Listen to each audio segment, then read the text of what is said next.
Yes, I'm finally doing it. I'm grabbing you from the screen, I'm gonna take you inside my phone and I'm gonna show you the dark truth about how I learned English. It's not what you might think. It's not via courses, not via school, it's not via teacher, a private teacher. It's not via moving to a country where they speak English. No. That's always too fancy for me. This is a hardcore, all the school kind of way of learning English. If you have nothing, no resources, nothing, it's just you and your phone, how can you learn English? Maybe like a slight bit of internet. Well, I'm gonna show you how to be resourceful. I'm gonna show you in this video that you can always either find a way or find an excuse, because I certainly found a way, and it's kind of funny and embarrassing, but I decided to share it with you in this video in hopes that maybe you can laugh as much as I laughed, and you could also learn something that you can always find a way to get what you want. No matter where you are, no matter what's going on, there's always a way in there waiting for you to grab it. You just have to be persistent and sometimes even annoying. So let's jump into the video and we'll see what the heck I'm talking about. So right now you might be looking at me and you're saying that he speaks really good English. I mean, his English is decent. Well, my friend, let me stop you there, because it did not start out this way. It was completely the opposite. See, I was not born in an English speaking country. I was not born in a country where education is good. In fact, where I was born, education was ass. I was born in Iraq in 1998. I moved out of Iraq in 2016. So for the first 19 years of my life, that's where I grew up. I grew up in Iraq. And in that time frame, it was a constant war. First you have the US invasion, then you have Al-Qaeda, then you have ISIS, then you have all this messed up constant war. So I never had a fair chance of learning and studying and having a good education that you might consider a good education, or like in any decent school. All the teachers was like kind of shady. It was really bad. And for some reason, I was curious about the English language, because we got invaded by the US Army and they were talking and chit-chatting when they invade our houses, and I didn't know what they were talking about. They'd be laughing and all of that, and I just want to understand what are they saying, because that's the only other language, second language that I heard other than Arabic. Because where I was born, it's not like you have tourists all over the place. No, it's just you, your family, the people you know in the hood, and then you have the US Army who just invaded us. And now I'm listening to this language and I'm, what is going on here, man? I want to understand. I want to get into this conversation. So that burning curiosity of learning English just spiked, and I was like, you know what? I'm gonna learn English. But now we got a problem. I don't have a decent school. I don't have a decent teacher to teach me English. There are no courses around. I don't have a phone to learn English, and I don't have anybody who would speak English with me or practice it. In fact, I got bullied the heck out just for attempting to learn English. Everyone around me was pulling me down and judging me and making fun of me just for trying to learn a second language. They were telling me, oh, you're trying to be like them, you're fake, this is not who you are, stop this shit, you're not gonna make it, like what are you making a fool of yourself, and all of these, well, in Arabic, because in English, like they don't speak English already, so I'm just like telling you just so you know. Anyway, everyone was pulling me down, and I gave too much f about that, because it was getting into me and I didn't know any better to not give a fuck. It was just me being judged in the society, and I was like, you know what, screw that, I'm out of fucks to give, I'm just gonna learn the language no matter what. I don't have any resources to learn, no access to the outside world, it was just me in Iraq. And then somehow God knew that I have the potential in me to learn English, so somehow God sent my dad. My dad gave my older brother a phone, so my older brother gave me his phone because he got a new phone, and now I got my older brother's phone. Now his phone got an access to the internet, and that's where I discovered Facebook.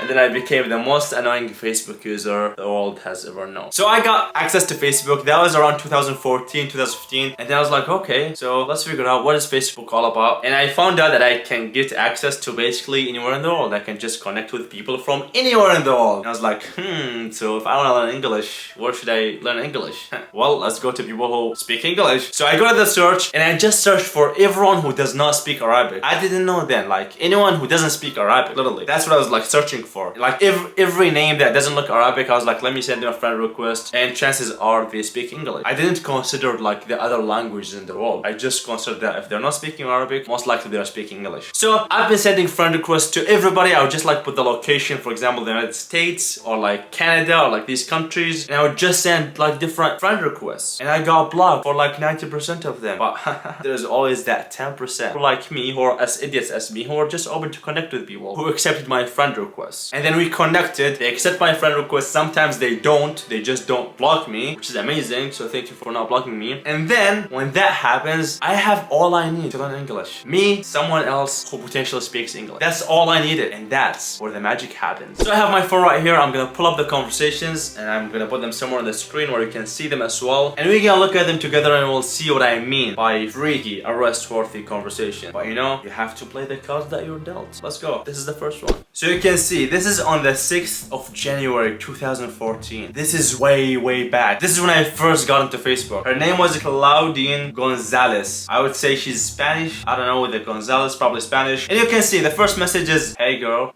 or with an emoji that even the phone can't read, question mark. She goes, "I'm fine." Super formal. I don't know the context here, you know? Like, I didn't know about this, you know, subcontextual texting thing. I'm just like a fool. I'm just trying to get this thing out, you know? It's like the first time I text girls like that. And then I say cool. Then literally on the 7th of January, a week later, I just send a bunch of emojis that the phone can't read. Just a bunch of question marks. Then on the 11th of January, I send another message. And you can see, it's the same time. It's also at 4. I don't know why do I always send the messages at 4? Well, let me tell you why. Because usually the electricity comes at that time, and that's where we have Wi-Fi, because the electricity goes off and goes on for the majority of the day. So we have some time windows where you have some electricity, and that time at 4 usually we have electricity, and that's where I can get some internet access, where I can just come in here and spam these people and teach myself English. I send her, "Hey, what's up girl," again, another emoji. She doesn't respond. Literally a month later, the 30th of January, I say, "Hey," again. She doesn't respond. On the 1st of March, like 2 months later, I just say, "Hey," and finally she responds with an emoji, which is not much of a help, but she responded. Fortune is in the follow. The second conversation is one of my absolute favorites because it's just so funny. Every time I look at it, I realize how much I sucked at English. It's just so bad. Look for yourself. So it's Bobby Dullman. Bobby Dullman, he's from Georgia. And on the 14th of March 2015, Sammy comes and say hi. The classic Sammy hi. On the 15th, so a day later, he responds, "Who are you?" And look what I respond to him. "Great, and you?" I literally could not tell the difference between "who are you" and "how are you." Like, I look at this message, "Who are you?" and I think he's asking me if I'm good or not, like, "How are you?" And I'd be like, "Great, and you?" What an absolute idiot. I mean, how could you be this bad? Like, this is literally beyond basics, but it just shows you that I really suck. Beyond imaginable. Like, I was probably the worst English speaker on the planet at the time. And then he doesn't respond, and then I call him, and then I call him once again, and then he blocks me, and then end of the story. But you can see, so my friend, on this occasion, if you feel alone, nobody has asked you, "How are you doing today?" Nobody has told you, "How are you?" Don't worry, I'm here for you. So let me ask you, who the fuck are you? Great, and you? Now this third conversation is a bit inappropriate, so if by any chance you're under 9, please leave this video. You're not allowed to see this because it's over your age. If you're 9 plus, stay. It's totally fine. You guys are the children of the digital age, so probably there's nothing much I can hide from you. You know everything. So we have Tyler Fontiller. Here it goes. On the 20th of March 2014, I go with the classic Sammy hi. And then Tyler, he goes, "What's your name? Do you speak in Tagalog?" Which I don't know what that means, but it's probably some Thai language or like Filipino language. I say no, just English and Arabic. What the heck is Arabic, man? What language is that? I searched the entire planet. There is no Arabic. I can assure you. I could write English the right way, but I could not write Arabic, which is my own mother language, the correct way, which only means that my mother language is not Arabic. It's sarcasm. So Tyler goes, "How old are you now?" I go 16. And that was in 2014. I was 16 at the time. And it just shows you, I was 16 in my early stages of entering this internet world and talking to people and using Facebook and all of these stuff. So I'm way behind the curve, yet I still manage to catch up. You ain't going anywhere, baby. I am coming for you. That's full speed. Tyler goes, "Where do you live now?" I go, "Iraq." Now this sounds like a interview style conversation, which is amazing because Tyler here is helping me speak English. Tyler is asking me, I'm answering, I'm learning English, until Tyler decided to be a very bad teacher. Tyler, come on man, why are you gonna do me like that? I'm coming to you, trying to learn some basic, simple English, how to hold a conversation, and you leave all of that and you decide to teach me the only words that I would love to know. Go ahead Tyler, let's see what you got. Tyler goes, "Oh, do you know what is fuck?" I'd be like, "I know everything." Anyway, Tyler, at this very early point in the conversation, it's not even 1 page yet, he goes, "May I see your What? Tyler? Come on, man, I thought you're my friend. What do you want to do, Tyler? For real? I go, "Look, asshole, I am no gay." Tyler wants to introduce me to his gay world, and I'm straight AF. So Tyler, please understand. At least ask me politely. You can't just assume that I'm gonna show you my Tyler. Then Tyler does not give up. Tyler is a fighter. Tyler is a hustler. Tyler never gives up. Tyler is disciplined. He's just like me. Tyler begs again, and he says, "May I see your please?" But you can notice here, he didn't say he said Now he's giving me new vocabulary. You see, this is literally how I learned English. This is the diversity of vocabulary that I'm catching from these conversations. Now you can't get a teacher in school to teach you that. You only learn that by yourself. And that's what I did. So thank you, Tyler. No, I am not gonna show you my I was like, why? And he kept asking to see my Tyler, what the fuck, man? You're a guy. You have your own You have your own You can just pull your pants off and look down. Boom! And if you don't want that, you can just Google a picture on the internet and you're gonna get an album of just staring at you very weirdly and strangely. All sizes, all colors, all cultures, all religions, all types of looking at you. So why are you coming to my Tyler? This is it. We're breaking up. It's over.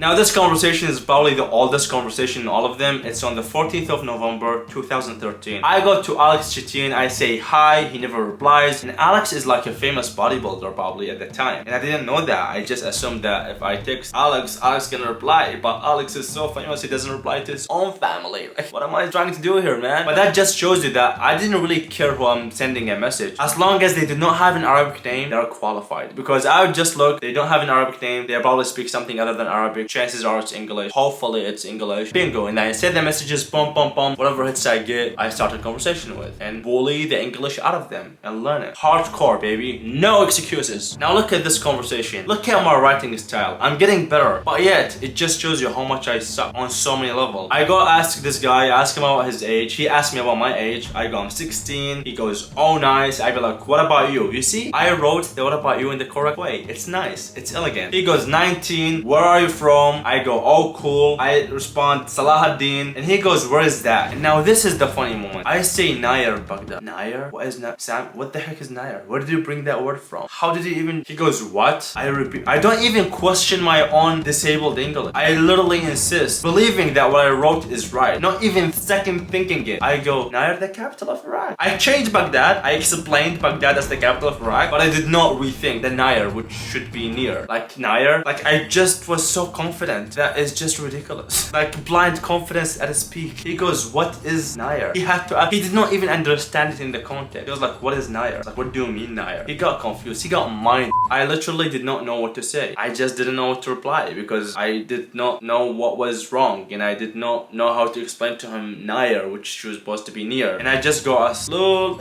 yep, sorry, I don't know what's going on, so talk to you later, bye. He says, where did you learn English? Now, at this point, he's questioning my abilities because sometimes I'm good, sometimes I'm like way off. Like there was nothing in between. Like I'm either really good at writing it the correct way, either like really bad at the bottom, like just screwing and messing things up, making the most basic, stupid, dumb mistakes ever. Like Nair, or like, who are you? Great, and you. Let's move on to the next one. So these last two conversations is just me being super spammy, super creepy, and I didn't know any better. Don't blame me, man. I just got the hold of this tool. I'm just catching Facebook. I'm just exploring this new world. I was just like, hey, I got a phone. I got all these people. Let's try to figure it out. Like I was like some sort of a caveman, if you could say. I go to Jimmy Toad on the 14th of March 2015. I don't know why most of the messages are on March. Like it's just so weird to me now looking at it. And I go, hey man, the classic hey. He goes, hey. And then I call him, Sammy, you don't call strangers like that. No man, you don't just like go up to someone and call them. That's weird. But hey Sammy, nobody told you. So it's fine to be weird. That's how you learn. That's how you grow. That's how you find out that you're being a creep. Spammy creep. You have to be a spammy creep to know that you're a spammy creep. And then I go, what's up? With a smile. And Jimmy Todd never talks to me again. The moment I called him, he knew that I am not a person worth talking to. And Jimmy,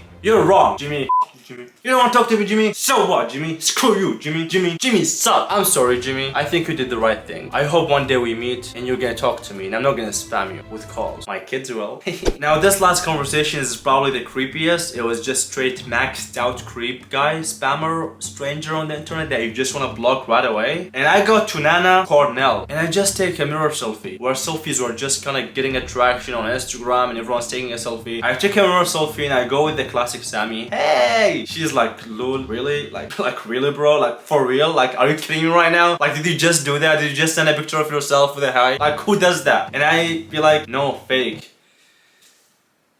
Do you get what happened here? She says really, and I mistook really for being, is this real or fake? I'd be like, no, fake. Because I didn't understand that really means like, for real? Like, are you serious? I thought like she means like real and fake real. And I was like, no, fake. It just shows you how bad I was. This is 2015, because I'm just literally starting from the ground, zero up, zero to hero. And that's how it goes. Then Nana goes, I see that. Then Nana, have some mercy on me. And Nana goes, hi again. Nana reaches out. Nana finds me cute, perhaps. Nana thank you, I appreciate you. And I go, Nana, and then she blocks me. And then we never talk ever again. So Nana, I am sorry. If you can see this, I truly apologize. And I just want to connect you with Tyler, who wants to see my shit. And you guys can be friends. I don't need you anymore. I learned English. And funny thing, Nana, I just want to tell you that you remind me of my first English song that I listened to, which is Na Na Na by Akon. If you know that song, give me a 5. Boom, what a cool song. So, in conclusion, I just wanted to share this very embarrassing conversations with you to show you that no matter where you are in life, no matter what your surroundings are, your environment, the resources that you have, no matter what's going on, if you have a goal and you have enough curiosity and desire to do something, you can always find a way and make that happen. I mean, look at that. Literally, I was in times of war. People would go out, they don't know if they're gonna come back. People were dying left to right. It was a very intense time in Iraq. School was messed up. We did not have any decent education. Everyone was pulling you down. The society was as bad as it gets. Just imagine a society full of depression, mental diseases, mental abuse, physical abuse, everything they could imagine. People were super unhappy. So if they see you trying to go after something good and go after your goals, they're gonna pull you down because it will make them feel that they are bad and they are not worthy. And that happened. And despite these odds that were all backed against me, I was like, you know what? I don't care. I don't care what people think. I don't care how people are gonna see me. I wanna learn English and I'm gonna find a way to learn English. And I did. And right now, I speak English. See, in 2016, I moved to Sweden and I don't speak Swedish. Thank God, before I ever knew that I'm gonna leave Iraq or have the possibility to leave Iraq, I was learning English. So when I came to Sweden, that language helped me to communicate with people and make friends and just kinda grow myself and read books in English and grow my mind. It opened countless of opportunities and doors of growth for me, which is absolutely phenomenal and would not be possible if I have not decided to learn English. So my friend, you are one decision away from completely changing the direction of your life, even if you don't know that it's possible. You know, when I was in Iraq, I did not know that I'm gonna leave Iraq. It just seemed impossible at the time, but I did not care. What I focused on is growing my skills, deciding that I'm gonna learn the language, and I did, and you can see it opened countless opportunities for me, and it could do the same for you. So, no